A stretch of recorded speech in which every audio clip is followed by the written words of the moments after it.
Let me ask you, what do you think of when you think of God? A.W. Tozer, the great preacher and theologian and author of yesteryear, said this: what comes into our minds when we think about God is the most important thing about us. What comes into our minds when we think about God, that's the most important thing about us. And I am convinced that so many people have such a polluted, such a distorted, such a perverted view of God. Most people in America especially, we have created a God out of our own image, out of our own likeness, out of our own desires, a God that we like, that we can manipulate. It's not the true God. It's not the God of the Bible. We've lost sight of who He is, and so we've created this other God. And people come Sunday after Sunday after Sunday to churches all over our land, and they worship this other God, this God that they've created, this God that they've distorted and perverted, that's not the true God that's revealed in Scripture.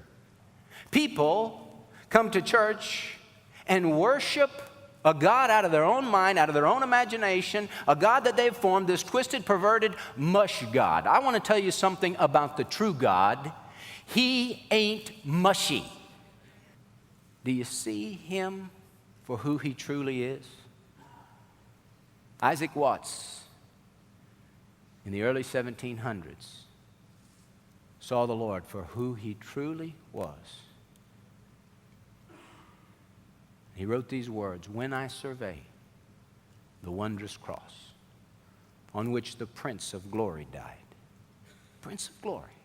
My richest gain I count but loss, and pour contempt on all my pride. See from His head, His hands, His feet, sorrow and love flow mingled down.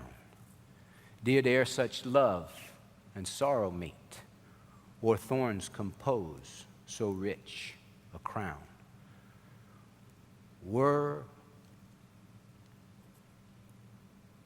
the whole realm of nature mine,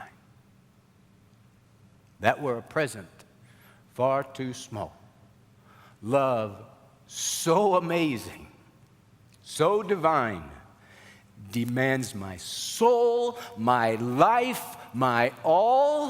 When you really see the King for who He is, you want to bow your life and say, Lord, here is my soul, here's my life, here's my all. You are worthy, worthy, worthy of all of me. It is impossible to see the King and to not be changed.